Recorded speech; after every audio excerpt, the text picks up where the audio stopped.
Well, hi, I'm Kate Warren, Executive Editor at Devex, bringing you a special edition of This Week in Global Development. We are here on the sidelines of the UN General Assembly, more specifically at the Clinton Global Initiative, where world leaders have gathered to talk about how we can come together to solve the world's biggest problems.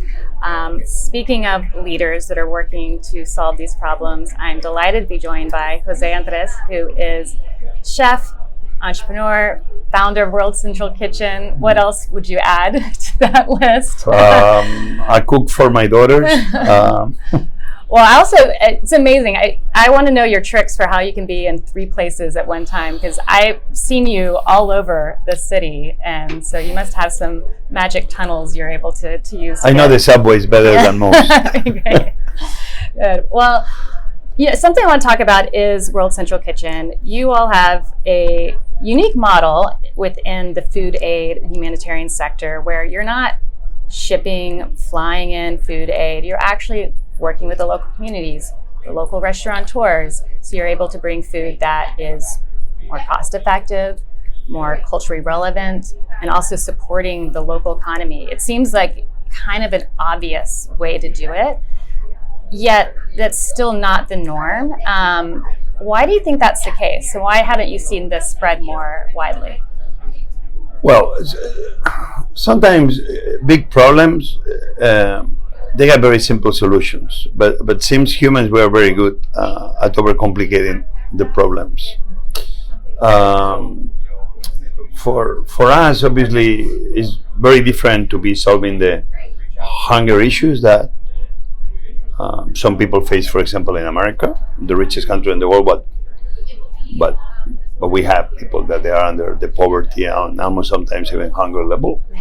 But it's very different than the same situation in Africa or Caribbean or Latin America, or what's happening in Syria, what's happening in Sudan, or what's happening in Ukraine. Everyone and every situation is very unique on its own. So therefore, cannot be a plan that you put in the wall and you say, I'm going to always follow that plan. Because if not, is when you start doing things in the wrong way. To try to be systematic, you may think that having the plan that you apply anywhere around the world is the best option, but then you begin learning that that plan that maybe help you here is totally wrong for everywhere else. Mm-hmm. So I think in World Central Kitchen, what we always realized from day one is that I wanted to embrace the complexity and transform the problem into an opportunity. We don't respond every place in the same way. In Gaza, on the first days, we were serving fresh fish.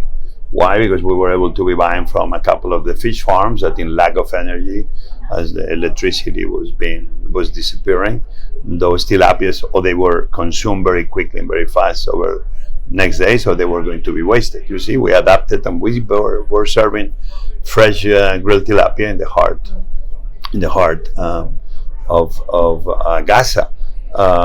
In Ukraine, very early on, we were bringing certain foods from Poland and other European countries because it was a moment that the Ukrainian distribution system collapsed for obvious reasons. But we had to understand that actually Ukraine is a country that can feed 500 million people a year with the grain they produce. So the issue with Ukraine was not lack of food, was lack of systems. And what we did was create the systems. We reopened restaurants because it was important that people were part of the solution. They wanted to be part of the solution. We supported the opening of those restaurants, employing the people. In the process, using the product that Ukraine, as a rich food country, was producing. The only thing we did was re-establish the normal functioning of a country, one city at a time. And that's why we reached 1.2 million meals. In Bahamas, we couldn't open a kitchen in Abaco when Dorian 5 destroyed Abaco and the Grand Bahamas, where it was almost 3-4 days without moving above the same place, creating huge destruction. Therefore, the situation in Abaco was so bad that we began bringing food for a month by helicopter, because it was the only way we could do it. Was expensive? Well, you cannot put price into feeding people in an emergency. And at the end, when you are a year later, maybe today every meal is costing you $10 or $12 because the money you're spending on the helicopter is expensive. But if you add that over a year, all of a sudden the meal ends costing you only $2.50 because you start bringing down the average. The important is that we are responding quick and fast. So we had a boat with 2 helipads. Why? Because we needed refueling. So everybody began always saying, wow, how clever is World Central Kitchen? I will not call it clever. I will call it very simply pragmatic, which is a very different thing. The most important is having boots on the ground. We go to places that everybody wants to be part of the solution. And the only thing we give is a window, a door that we let people in to join us, because without them we cannot respond as quick. Nobody better than the local community to help you respond. You have to come with some people from that side to see clearly what the situation is. But as soon as people see that there is an organization just willing to partner and to join forces to start providing meals, you have an army of people. We saw it in Acapulco. In very, very few days, we were not only in the mountains, but very quickly we moved into Acapulco City. We didn't only open restaurants, some of our own kitchens too, but we began partnering with the local tortilla makers that they had no access to the corn flour. All of a sudden, we became for a few months the importers of the corn flour, distributing the corn flour for free, and making sure that every tortilla place were supplied in the absence of the distribution systems that completely collapsed. Sometimes the only thing we do is restart the distribution systems. We are not really cooks. We are not really kitchens. Of sure, we are cooks. We have kitchens. But what we really do is distribution systems, put them back again functioning. In the process, sometimes we even do medical evacuations. Why? Because we create a distribution system that is the same to use a helicopter to bring water or food to a remote island as bringing injured people back to the safety of near a hospital so they can take care. We are able to do that because we create distribution systems. Yeah. So I want to give my condolences for the employees that you lost, 7 employees that were responding in Gaza. And this year has been the deadliest year for humanitarian workers. It's often the international workers that get the headlines, but also, as you mentioned, you work with a lot of local communities that too are at risk. So how has that experience kind of reshaped your risk appetite and calculus for where you operate? And what would you like to see the humanitarian community do to better support and provide security for humanitarian workers who are on the front lines? Well, obviously, we saw a lot of humanitarians that perish, some of them working with World Central Kitchen in the front lines in Ukraine.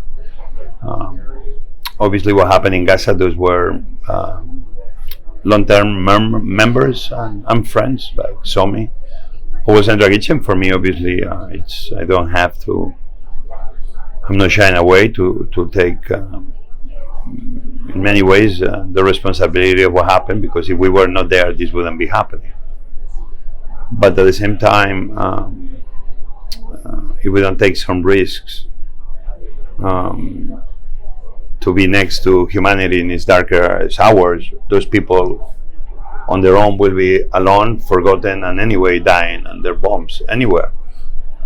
We saw hundreds of humanitarians, thousands of civilians, that they die with a terrorist attack in the southern part of Israel, and then we saw the aftermath of that with the response of Israel, and now we have tens of thousands of Palestinians.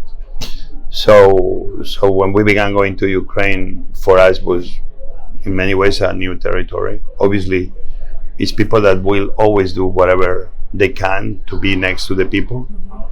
We have people right now in Beirut that they could be out of Lebanon because they have European passports or American passports, but that they decide to stay even bombs are flying. It's always going to be that risk. We saw in what's happening in Sudan, where I think over 120, 150 humanitarian workers, they've been apprehended by some of the rogue players in that civil war that is playing, and the world doesn't know about it because they are all Yemeni. Unfortunately, the world almost find out that humanitarians were dying in Gaza the day that 7 non-Palestinians perished. And in a way, that's the hypocrisy of the world we live in. So it's been a lot of talk during this week, in part, and thanks to the Australian delegation, Australian Prime Minister, where they are taking very active. One of our team members, Somi, is one of the persons that was leading that day, that operation, when the drone attack came. And I'm very proud that Australia is taking this step, not only to bring light to what happened for the case that had to do with the World Central Kitchen teams, but to start creating a framework where every humanitarian life is sacred, where every civilian life is sacred, and where we put some safeguards to make sure that those protections are real. So if anything good I've seen these weeks is been this work that nobody's really talking about it, but in real time is happening, and we hope that what happening in Gaza, what's happening in other places, will serve as a way to create new parameters of safety for every humanitarian and every civilian. We shouldn't be talking about that. That should be obvious. Right. But it seems that sometimes humanity is capable of the best acts of empathy and kindness, but we learn that sometimes humanity is able to the worst demons that we have inside us. We need to make sure that we only support the good things, the empathy that is in every one of us. So I think that also really plays out in the expansion of AI, and there's both the bad actors, the autonomous drones. I believe it's rumored that AI might have played a role in the targeting of the attack that killed your workers. So where do you see AI fitting in, and it both being contributing to humanitarian crises and worsening them, and for humanitarian workers, but also perhaps the opportunity in being able to maybe better target humanitarian aid and more efficiently deliver it? I know there's a lot of conversations this week around how to responsibly use AI, and what are you thinking about the role? Obviously, AI has the potential to create a better tomorrow without a doubt. In every angle, in every situation. For food, it's going to be huge. We're going to be able to produce better and smarter. We're going to be able to forecast and foresee droughts or rains. We're going to be able to have better systems of fighting food waste. We're going to have the technology to create new foods and new products. We're going to be able to produce maybe food in seawater with new good GMOs that will able to produce wheat next to the shores of countries that right now are unproductive. We will be able to create better systems to bring the right nutrition to every single human on earth. I only see the positives on the eye. But obviously, if there's any regulation that has to happen, and has to happen, and the steps are being taken by the United States leadership, even bigger than what's happening in Europe or in other countries, to make sure that we led AI dreamers to achieve the objective. I was with Sam Altman, listening to him, and he's a person that I believe has the best interest of humanity in this technology to make all of us better, but at the same time that we put the correct safeguards to make sure that doesn't become a negative. We learned it with technologies in the past of war that at the end, thanks God, became technologies for goodness. We saw it with nuclear energy, that the beginnings were for the wars of humanity, and since then has helped humanity move forward. We want to believe that AI will be, obviously drones are only one part, but if countries are going to start now what used to be the nuclear race or the arms race, now is going to be the AI for war. There is where we need the safeguards, and we need the leadership of the United States and every democracy in the world to make sure that that will not be used to target civilians, that will not be used to target humanitarians, that will not be done who knows what, in the dark movies that we see is always the bad. This is real. It is happening.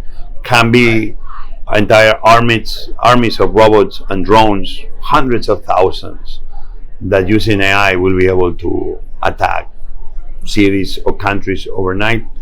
This is something that we need to safeguard, and if we are having regulations, at the very least will be the promise of every single country that they will not be using AI to harm humans. This used to be science fiction 2 years ago in certain movies, and now it's unbelievable that we're talking about it. Well, just very briefly, what do you see as the biggest challenge for us achieving the SDGs in this limited time frame we have? We're not going to achieve them. I think we've seen the young people of the world are very disenfranchised with leadership. It's why we don't see more young people in politics or trying to be in places of power, because I think the young people believe more in people of boots on the ground, and where many promises they seem they are used. Promises that everybody claps, and when the clap slows down and is forgotten, everybody forgot the promises. I think in a way many of the promises of the UN over time they've not been accomplished, and it's not been a lot of How many UN General Assemblies have you been to?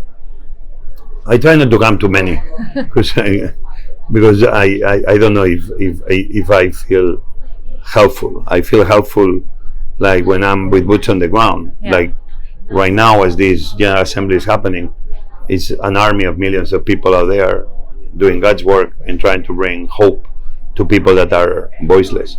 But yes, what we need to make sure is that the promises made. I was very young when they promised that they will end child hunger, and the promise was made to the air, like we're going to achieve this by the year 2000. I don't remember anybody resigning or getting fired from being far away from achieving that.